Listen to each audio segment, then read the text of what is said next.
What is up, everybody? This is going to be a great podcast episode of the second season of the Freedom Mastery Experience. And what we're going to be doing on this second season, as you all know, is talking to high performers, doing the things that we all want to do and get to the next level. We're going to do that by getting them to understand who they are, what they had to go through, and the beliefs and the challenge that they had to do in proof that we can do it as well. So today we're going to be talking with Ary. She has a great business with all about accounting, all about bookkeeping, but more so what I loved about it, it's all about mindset of the person. So it's not just doing your books, it's about how you feel about money. And she is awesome. I'm going to let her actually introduce herself because she is awesome and I don't want to ruin it. So Ary, please introduce yourself.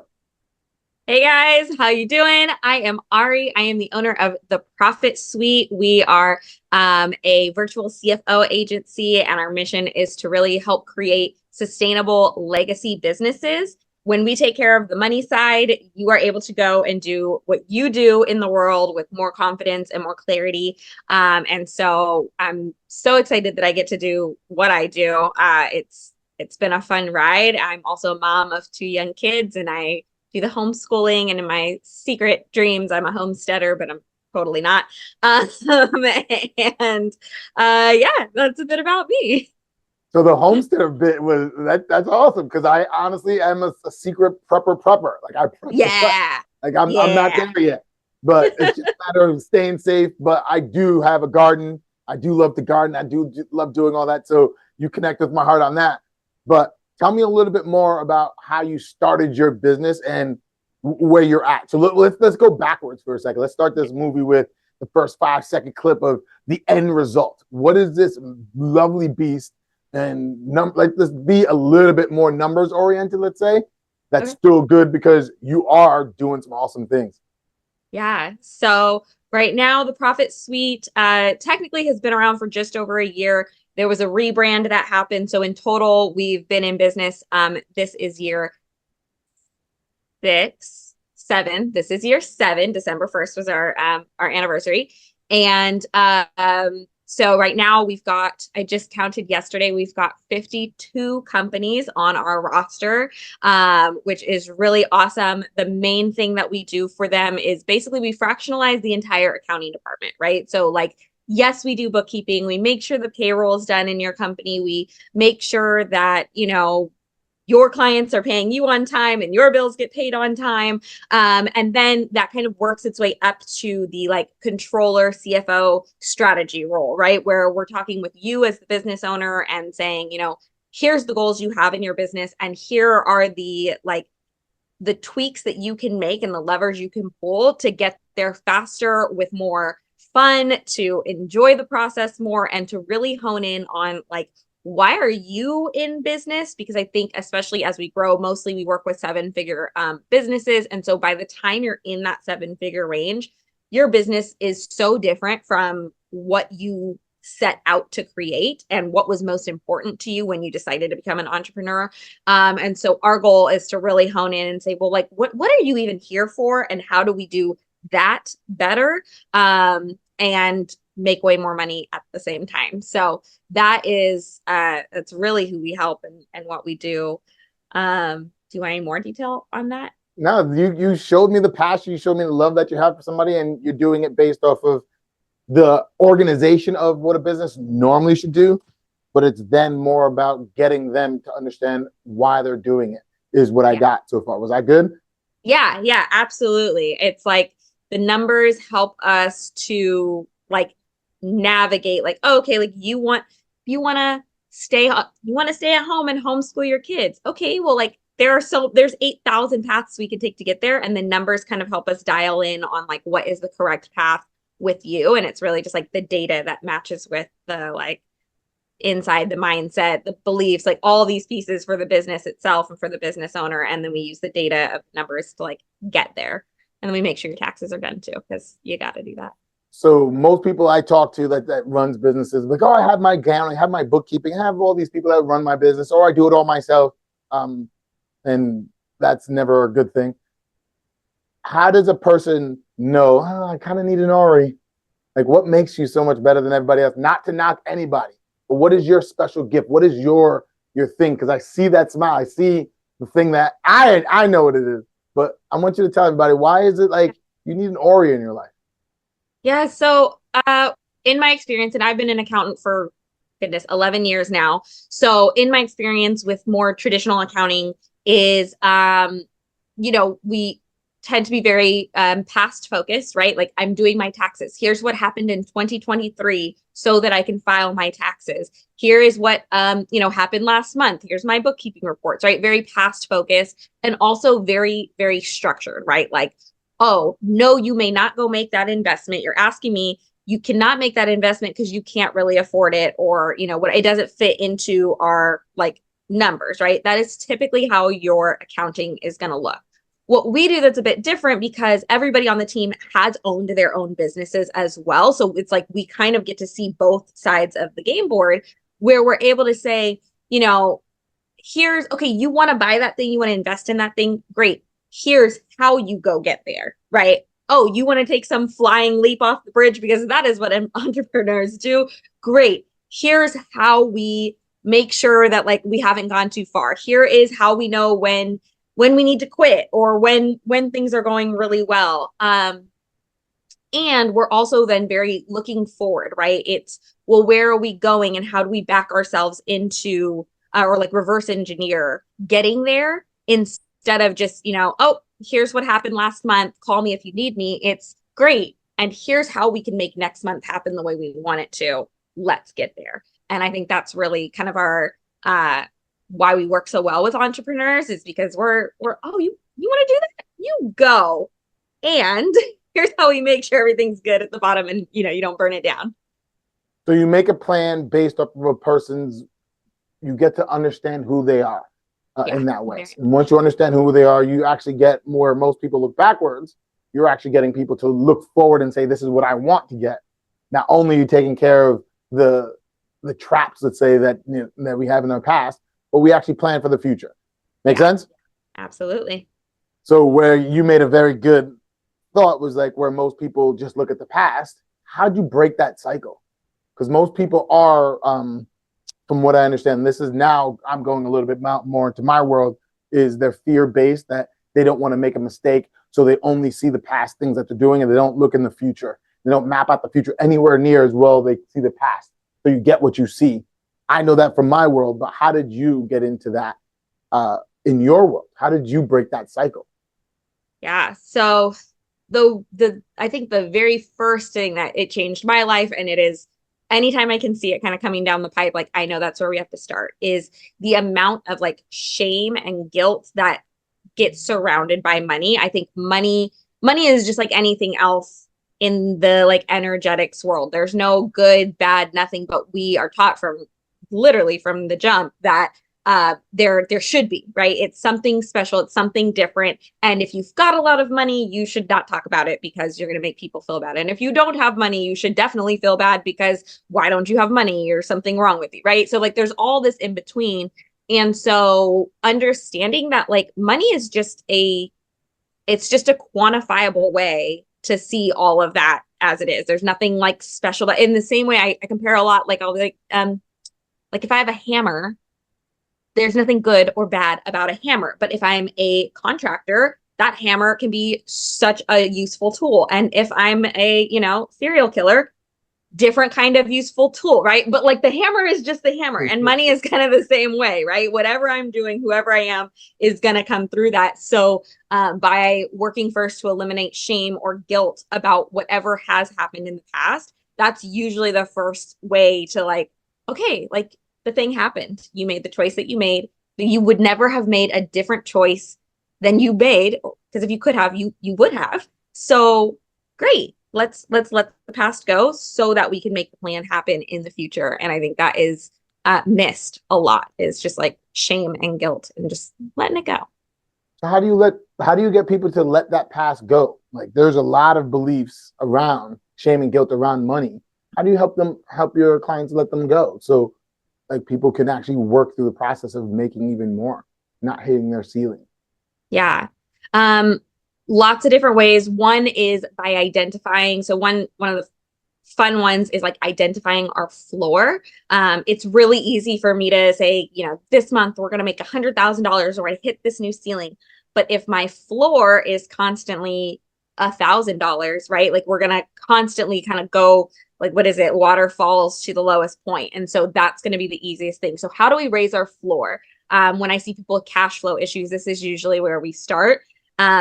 There's always a number that like causes you to kick it into gear and, oh no, the world's falling apart. How do we raise that number? And tactically that one in particular, right? Like we turn on the emergency switch at a different time, right? So we usually keep $10,000 in the operating account. Cool. When it hits 15K, that is when I need you to kick it into gear, not 10K. And like, as you raise your floor, the ceiling becomes easier and easier to hit. Also, you know, I don't know what the actual, I think it's, someone told me once I kind of do almost like a CBT, but I don't, cognitive behavioral therapy type of approach with like the way that I ask questions, and like coaching through to like, oh, okay, well, like, where did this shame come from? Tell me about that experience. Tell me about like how that happened. And you can usually identify, I mean, I've done a lot of like belief work specifically and been coached in this area. So I kind of use what let your freak flag show, girl, because this is my world. I love this is but this is where most people mess up. They're forgetting the one mental model. And everyone has to remember this. Like, you have your beliefs. Your beliefs dictate the emotions, the energy that's inside of us that give us our thoughts. Our thoughts dictate our words dictate our actions. Our actions dictate our behavior. And so many people say, I want to change your behavior. I don't want to change your behavior, but they never go back down to the beliefs. So don't hesitate here. Like, I want you to be like, oh, these are the beliefs that I see a lot. Like, when it comes down to shame and guilt, it comes back in my world, generational learning. Like, what did your parents show you, teach you? Yeah. Yeah. And then when you actually got it, whether you had a lot of it growing up or a little bit growing up, what was the behavior that had it? And then you're going to see the lines. And I really love how you identify the floor, because most people don't ever look at where they are. Most people only look at, I want this $1 million, or I can never ever have it. Look way behind them for all the different reasons. But the fact that you're getting people to identify where they are now, that God said, mama, God said on that, because so many people don't do it. But what beliefs do you normally see that get people going? So many. And it's so interesting to see how like a belief, it could totally be this, or in some areas it becomes this huge propeller that is like so helpful. And at the same time, the exact same belief can cause like drag on another area. So like one is that there's always more money to be made. This is when I see a lot with entrepreneurs, right? And that's so great. Like, money is abundant and it's limitless and we can always make more.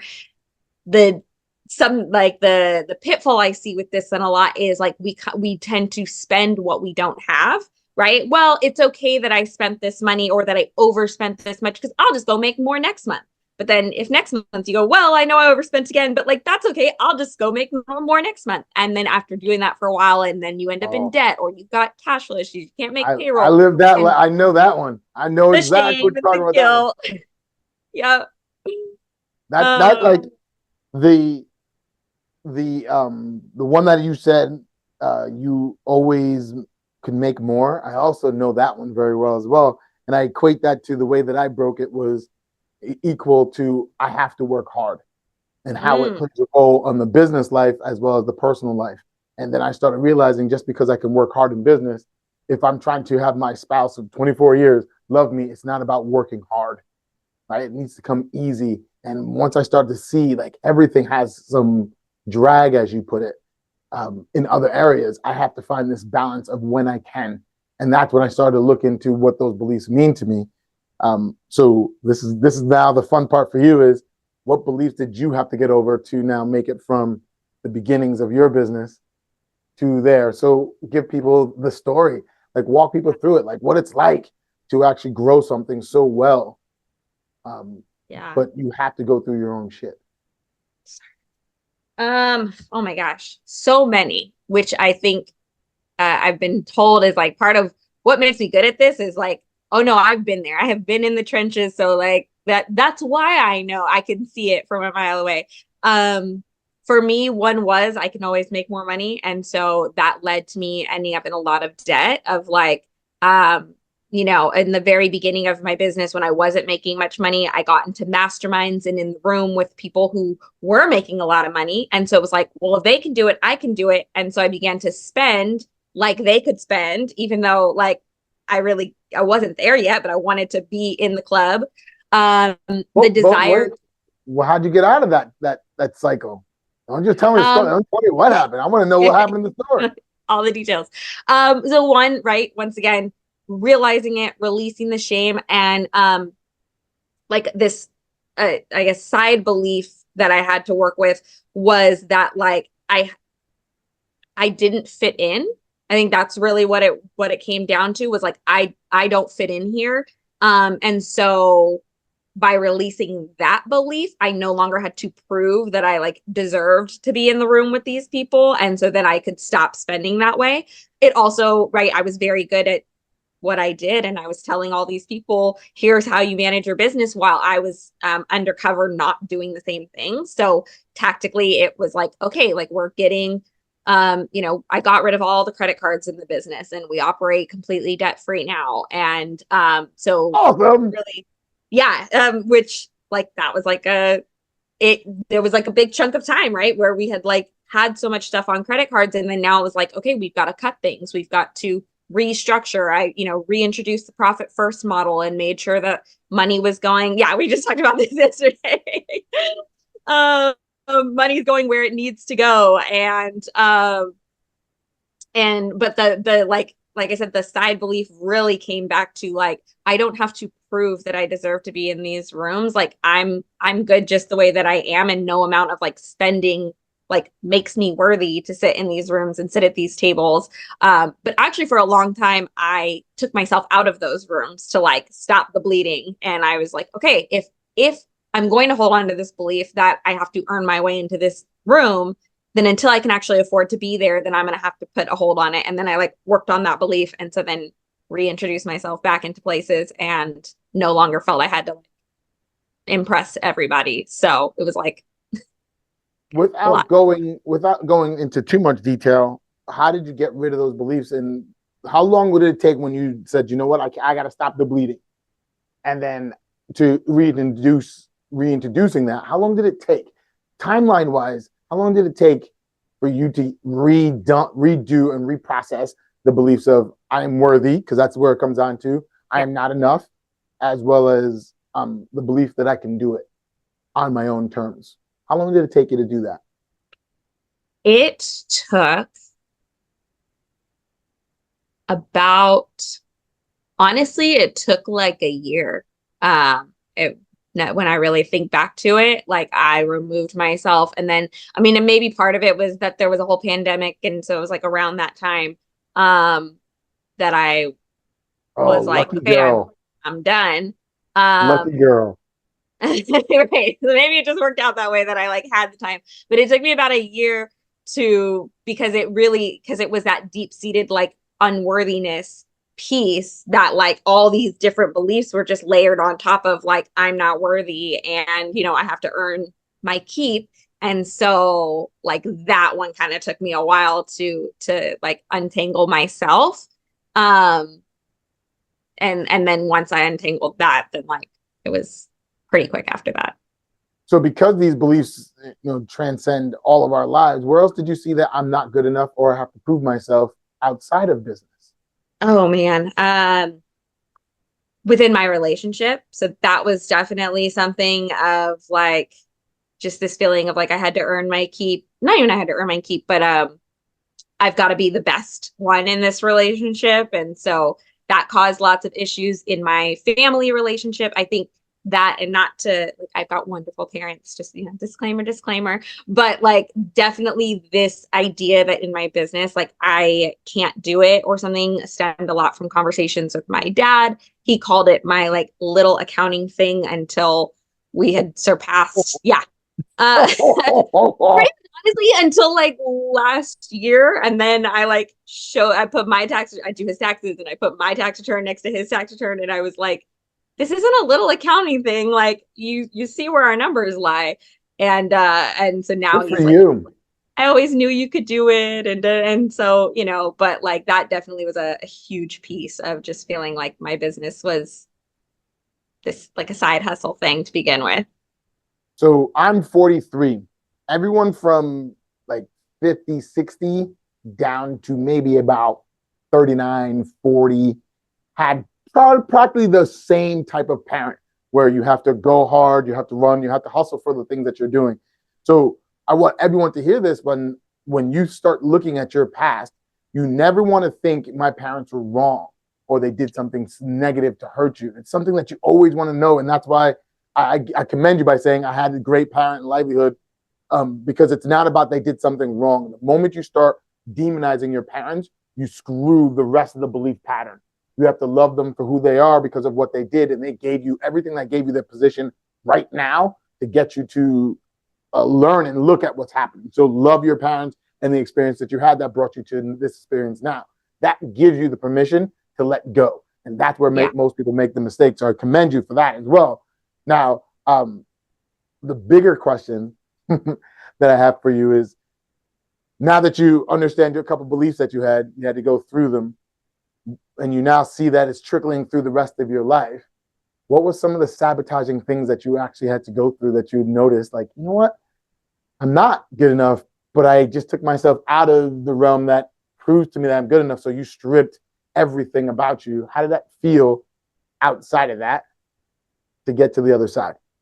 This is always the harder question that I slowly walk into, but it's raw in that way. It's like, how did you feel when you took everything away that made you who you are, and then you recognize, oh shit, I'm naked here. She scratches her head. I'm like, oh man. First, so at first it felt very freeing. I will say that, where it was like I had always been this like hustle, go, and I like stripped away this need to prove myself, and I was like, oh wow, this is nice. Like nobody's the proof police is no longer after me to show that I like deserve to be here. Wow, this feels really freeing. And then almost immediately after, I actually experienced like a really big like dip in my business, in my like productivity, in my work ethic, and almost this like because there's there was nothing chasing me to like be this person. Mm-hmm. I almost fell into like a like borderline depression of like, oh well, like I will actually not that was probably like step 3. Like it was like, oh well, if I don't want to do it, then I just like won't do it anymore. Okay, like that's fine. So like I kind of like stopped doing things. I stopped making sales. I started turning in client deliverables late and was just like, oh, like, well, I'll get to it. Like it's fine. Nobody's chasing me anymore. And then it became like, oh, do I even want this business? I've spent the last, 20 plus 30 years building this entire like, castle of my life, and like it feels like it's starting to crumble because like, do I even want to live here? Like this is a really nice castle, but like maybe I just want to go, live in a shack in a flower field. Like I don't know, like everything started to feel like not worth it, almost like, because there was no longer this other driver. And then after like working with some more coaches and kind of just untangling that, there is a lot more like, well, like I'm here because I want to be here, and because like I do love what I do, and there are pieces of it that I don't love, and so this is even still a work in progress, to be honest, is like this like, who am I as the owner of the business? Who am I as just like being able to like share my thoughts and share my knowledge without having to be the person who like does the things, right? Because like that was, a specific belief as well, of like my worth was tied to my productivity and was tied to like what can I do for you? And if I no longer am the one that has to do everything, then who am I? As an owner and as a consultant rather than as a service provider.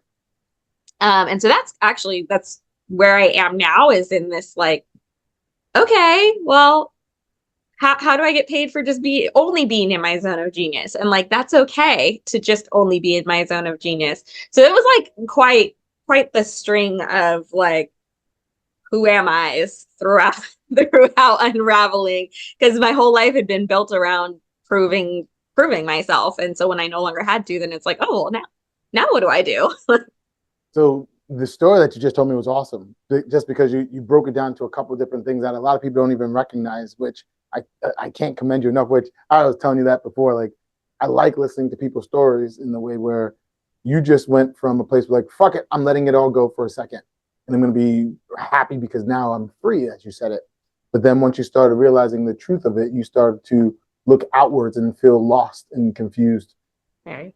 But as you're going through your year, you start to look more internal. And then you start to not ask, what can I do for them to make me feel good? You start to say, what do I want for myself?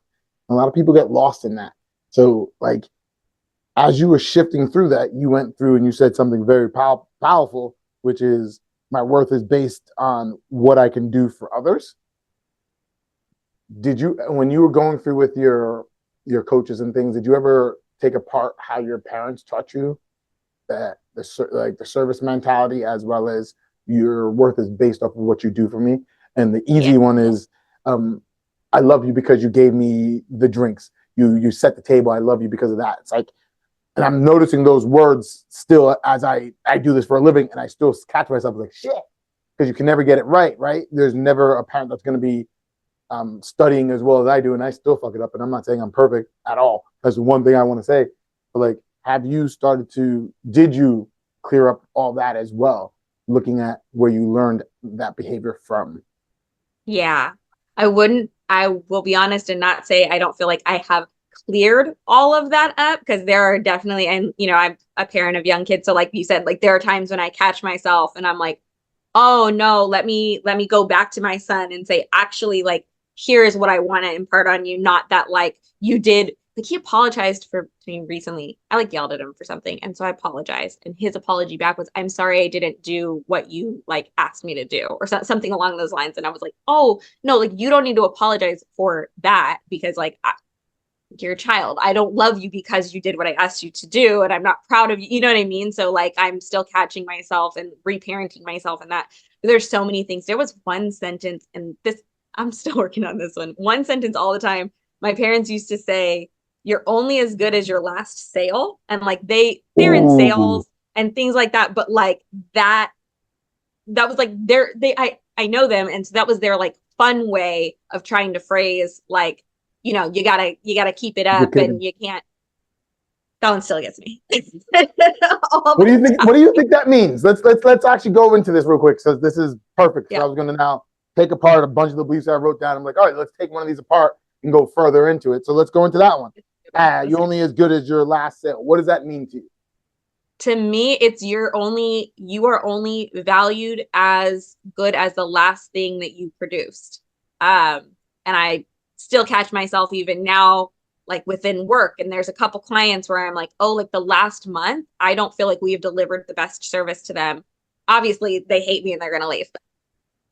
Let me just jump all the way to that conclusion, because you're only as good as the last thing that you just provided for someone. That's as much as they love you. And yeah, that's it. Okay, so I'm gonna take a side note. So now I have the belief. You told me the story. You got the successful business. One of the things that you let go of a bunch of different things. One of the things that's still hanging up on, that shows in trail in all of life, is being a producer. I have to do something. Is everything I wrote down for money, from your worth, it's based off of production. And production could be anything from love to money to time to anything in that world, right? I tell people we have to raise the temp, enhance their time, enhance their energy, enhance their money, and enhance their passion, right? So now the difference in them that I want you to do, is that most people don't do, is you just said all those things, but you said it from here. Now I want you to actually go into your body and say, why do I have to produce? And then notice what you feel inside your body.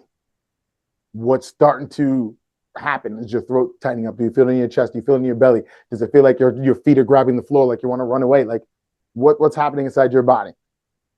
All of that. Definitely can feel it in my chest. I can feel it in my jaw, like clenching. I noticed like I like grabbed my leg, like all of a sudden I'm just like, oh, like I feel casual. That's not a casual grab. Uh So you're yeah, tensing up everywhere. So okay. all over. So we got it. So we now I know for a fact your body's in a place where it's like, okay, I got caught. Yeah. So why would that be? Because you don't have to produce right now.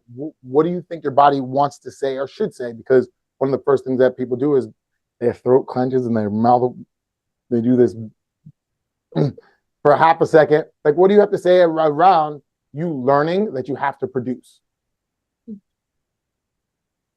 That oh man. Oh gosh, I got you. Uh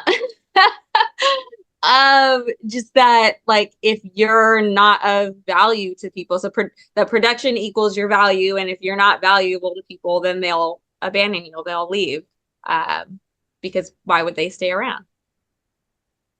This is uncomfortable. You didn't warn me. I sorry I laughed. But that's not my intention. The world here that I'm gonna bring you into is we just got to the I will be left alone. Yeah. So I had to produce to let alone. And now everything that I'm gonna do afterwards is after that.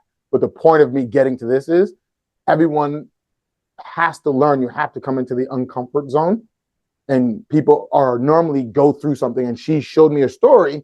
Ari showed a story where she actually put herself in that comfort zone. But you can make all these leaps and bounds so much faster just by asking a few simple questions and limit the boundaries where you can't run away. Like I gave you all the answers of what your body was telling you. And you're like, oh, it was that. Shit. What else can I say? Which then I took away all your escapes. And then you had to tell me the truth. And once you understand you're looking inside, then it gets easier to be like, oh God, this is really uncomfortable. And now you're showing me if I don't produce, I'm going to be left alone. And human trait, this is a human trait. We are a tribe of people that need connection, human connection. So everything if that belief is now being triggered that you're going to be left alone, you will fight for the dickens in any way, shape, or form to produce because it's based off of your actual survival inside your mind. So you have to now, we're going to talk about that on the end. And on the end is like severing that. And once you sever that and realize that you can produce or you can live all by yourself and be absolutely happy because you are happy with who you are. And I'm saying that and you're like, duh, like I know that, but deep down your child does it. So this is the flip side of the coin for people. So now I just walked through this at the very, very end. After you figure out what's happening, you want to think about, you have a 5-year-old, right? No, 3-year-old. No, 5-year-old? 5. He'll be 5 in a month. Counts. So I want you to think about your 5-year-old just heard you say that about yourself. I want you to say what your 5-year-old would actually say to you. And this is what everyone needs to do. What would a child say about your negative belief that you feel internally about yourself? And that's the start part of turning it off in that way. So what would your child say to you? And be genuine about it. And it could be something goofy. It could be anything. It's just the first thing that pops in your mind because I see the emotion swelling up. So just say it. First of all, he would be like devastated and he would tell me like, well, I'm going to always be here. And oh, he'd probably call me poopy after because we're in a phase, but okay. But that's it. So now you have a deeper part to be like, oh wait, I always will have someone to love me.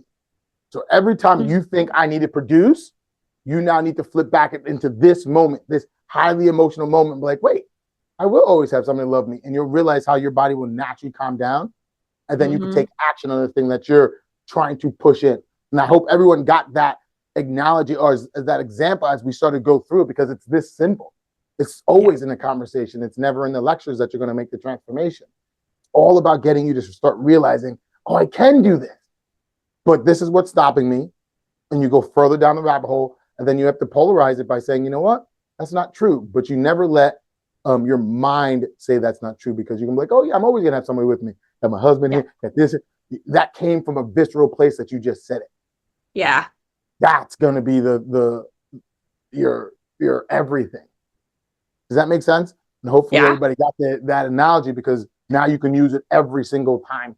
And that's how you get to the next level, right? You have to go through the process, whether you put yourself into that world, like how you did, you stripped away all your masks, you stripped it away and you're like, all right, I'm going to sit here. And then you went downhill and then you had to find your way, right? And that's the hero's journey in that way. But now that we made it through the personal stuff, do you have any questions about what we just went through? And I'm sorry that you wasn't aware of it. No, no, we're good. We're good. I really hope, I just got a lot out of that. Because this is, like I said, something that I'm actively have been unraveling these days. And so I hope somebody else gets so much out of that. No, I don't really have any questions. It's different. That's a different like method than I've ever used. I've done it from the perspective of like, what would I say to him, or like, what would I want him to know in this situation, and like that, but never like, what would he want me to know? So it's fun. Thank you. Well, thank you. It's a two-way street in this world that I'm going to walk you into in a second. So since you have no questions, we talked about profit first. We actually were talking about it this morning. What other? Let's leave some people with some money strategies here. What are some great strategies that a person could use to actually get to their level now and then start to skyrocket based off of changing their beliefs and understanding about money? But what are some actual mental strategies that a person can use besides profit first? Because as you know, we both are using it. Yeah.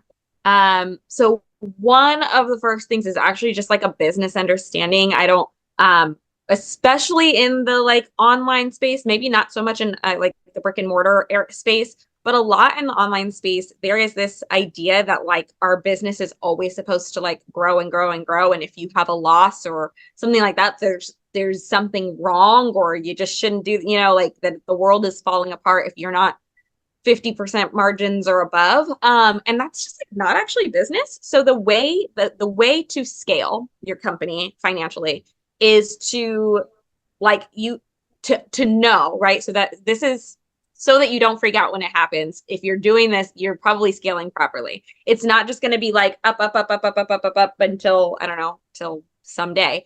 If you're scaling properly, right, until you just fall off. What you should expect, right, is to go up, and then dip in your margins, and then back up, and then dip. Because what we're doing, right, we are securing cash, we're having healthy margins. You should be shooting for 30% if you're in the online space. Brick and mortar, you can do a lot less, is normal. But if you're shooting for 30%, and then you start investing in those things. So I'm going to dump more into ads, or I'm going to rebuild my team, or I'm going to, invest in something.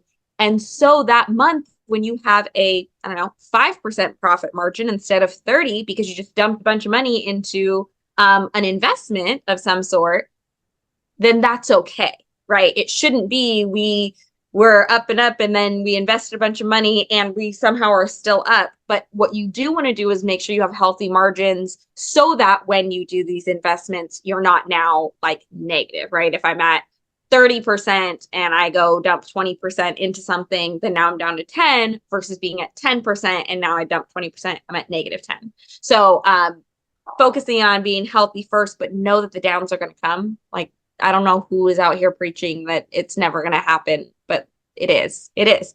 As well as though, right, when you're making these investments, know before you enter them, how do I know if this is working? And sometimes it's going to be a number, right? If I'm putting money into ads and I'm like, well, I want a 5 times ROAS, great. That's like a quantifiable. But if it's like, I'm going to hire a new team member and I will know it's successful if in 3 months, I am only working 10 hours a week instead of 30 hours a week.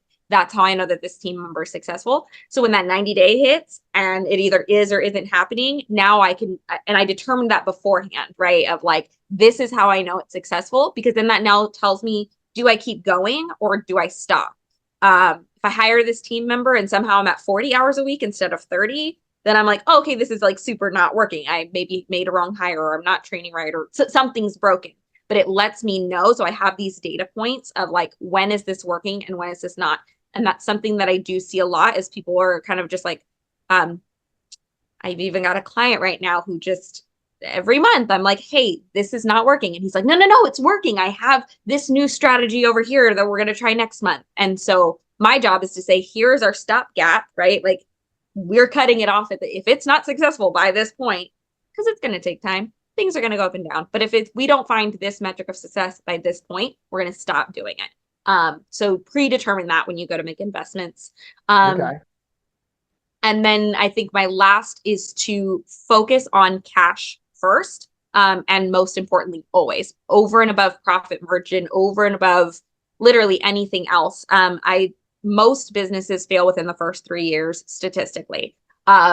The reason is not because they're not good at it. It's not because they're selling something stupid. It's not because the market's not there. It's because they run out of cash before they can really get where they're going. And so if you don't pay attention to your cash flow, like that's the gas in the car. Doesn't matter if you're driving a big car, small car, a motorbike, or whatever. If you run out of gas, you run out of gas.